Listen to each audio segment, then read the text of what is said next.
मुस्लिम league काफ ऐं IPP सदारती चूंडुनि में आसिफ अली ज़रदारी खे वोट ॾियण जी ख़ातिरी करे छॾी। अलीम ख़ान जो चवणु आहे त अवाम खे रिलीफ फराहम करणु संदन पहिरीं तरजीह आहे। हुकूमत जे ग़लति कम जी निशानी कई वेंदी। चौधरी सालिक हुसैन चयो आहे त असां सदारती उम्मीदवार आसिफ अली ज़रदारी खे वोट ॾींदासीं। यूसुफ रज़ा गीलानी जो चवणु आहे त हिक ॿिए जी हिमायत सां मुल्क खे बहरान मां कढंदासीं।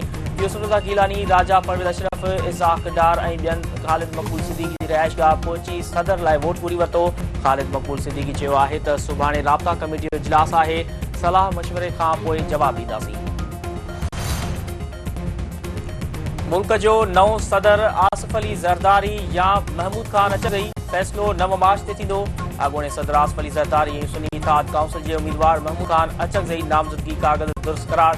सुभाणे उम्मीदवारनि जी क़तई लिस्ट जारी कई वेंदी। सदर जी चूंड लाइ सेनेट क़ौमी ऐं सूबाई असैम्बलियुनि में हिक ई वक़्तु पोलिंग थींदी।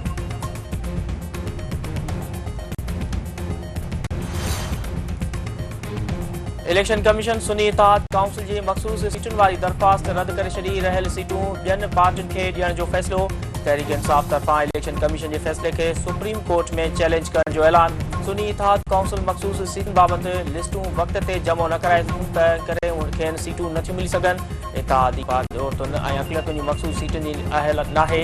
मख़सूस सीटूं ख़ाली नथियूं रखी सघजनि। ॿियनि पार्टियुनि में विरहाई वेंदियूं। इलेक्शन कमीशन खे मख़सूस सीटुनि बाबति फ़ैसिलो वापसि वठिणो पवंदो। क़तई फ़ैसिले ताईं सदारती ऐं सेनेट जूं चूंडूं मुलतवी कयूं वञनि। बैरिस्टर ज़फ़र अली ख़ान हिकु दफ़ो ॿीहर चीफ इलेक्शन कमिश्नर खां इस्तीफ़ा जो मुतालबो कयो।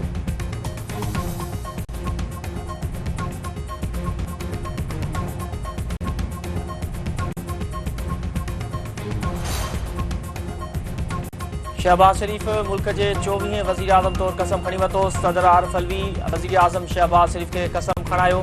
तक़रीब में army chief general Syed Asim Munir समेत हथियारबंद फ़ौज जे सरबराहनि जी शिरकत। अॻूणे वज़ीर आज़म नवाज़ शरीफ, अॻूणे सदर आसिफ अली ज़रदारी, PP चेयरमैन बिलावल भुट्टो ज़रदारी जी बि तक़रीब में शिरकत। सिंध, पंजाब ऐं बलूचिस्तान जे वॾनि वज़ीरनि समेत मुख़्तलिफ़ शख़्सियतूं बि तक़रीब में शरीक। वज़ीर आज़म हाउस आमद ते वज़ीर आज़म शहबाज शरीफ खे गार्ड ऑफ ऑनर पेश। अॻूणे निगरान वज़ीर आज़म अनवर काकड़ खे अलविदाई गार्ड ऑफ ऑनर बि ॾिनो वियो।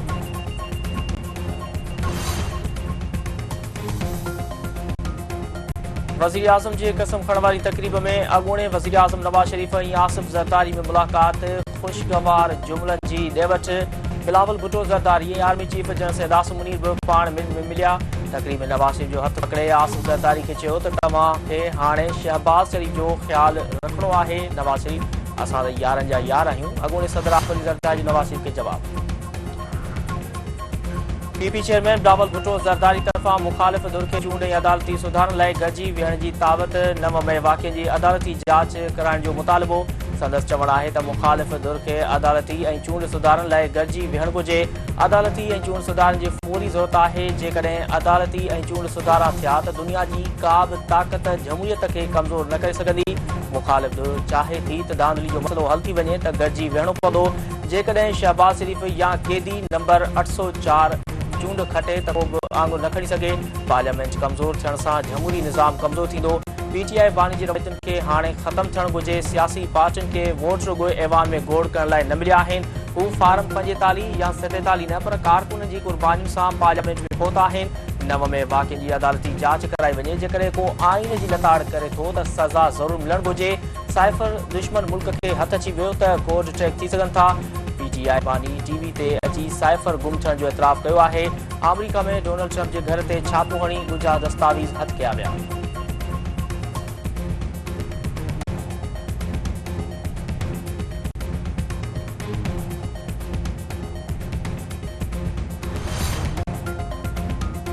तहरीक इंसाफ़ साइफ़र मामले जी जांच लाइ अदालती कमीशन जोड़ण जो मुतालबो करे छॾियो। असद कैसर जो चवणु आहे त साइफ़र खे बुनियाद बणाए PTI बानी खे सज़ा ॾियारी वई आहे।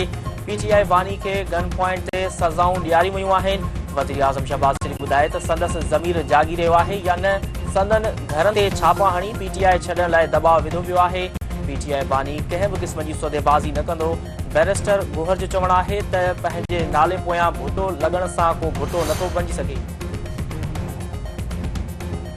सुप्रीम कोर्ट शहीद ज़ुल्फ़िकार अली भुट्टो जी फाही ख़िलाफ़ सदारती रेफरेंस जी ॿुधणी मुकमल कंदे राय महफ़ूज़ करे वरिती। चीफ जस्टिस काज़ी सार मार्क्सनी चयो आहे त अॼु न पर शायदि कंहिं ॿिए ॾींहुं फ़ैसिलो ॿुधाए वेंदो। साथी जजन सां मशवरे खां पोइ सदारती रेफरेंस बाबति पंहिंजी राय ॿुधाई। दोदापुर भरिसां ॿिनि ट्रैक्टर ड्राइवरनि समेत 4 ॼणा मुबैना तौरु अगवा। बलूचिस्तान खां 2 ट्रैक्टर ट्रालियुनि में सिरूं खणी ईंदड़ मीर हसन बुलेदी, रहीम बख्श बिरोही, फयाज़ जुनेद बुलेदी दोदापुर जी हद में दाख़िल थियण बाद गाॾियुनि समेत गुम थी विया। वारसनि अगवा जो शक ज़ाहिर करे छॾियो।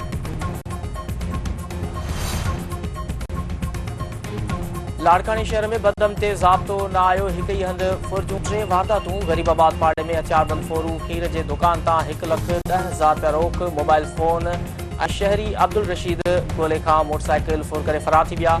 मुतासिर शहर जो लबे बहरान पुल ते धरणो। काज़ी अहमद भरिसां पुलिस मुबैना तौरु नौजवान खे गिरफ़्तार करण बाद गुम करे छॾियो। वारसनि जो थाणे आॾो धरणो एहतिजाजी मुज़ाहिरो। एहतिजाज करण जो चवणु आहे त जेसिताईं नौजवान खे आज़ादु न कयो वेंदो धरणो जारी रहंदो।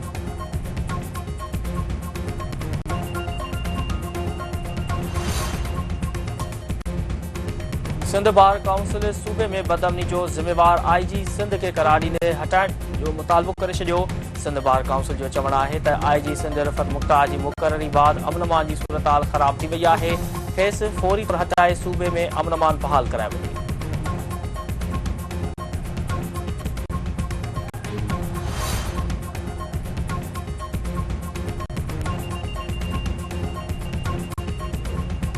बलूचिस्तान समेत मुल्क के मुख़्तलिफ़ शहर में 5 खां 10 मार्च ताईं बरसात जी कथी। गवाथर, पसनी, ओरमाड़ा ऐं मकरान में बरसात पवंदी।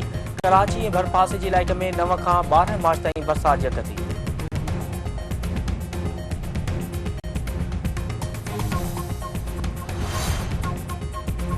पाकिस्तान सुपर लीग जी मैच में इस्लामाबाद यूनाइटेड पेशावर ज़ल्मी के 29 रनसुनि तां शिकस्त ॾेई छॾी। आमिर जमाल 87 रनसुनि जी जारहानी इनिंग में टीम कामयाबी न ॾियारे सघी। Shadab Khan man of the match करायो।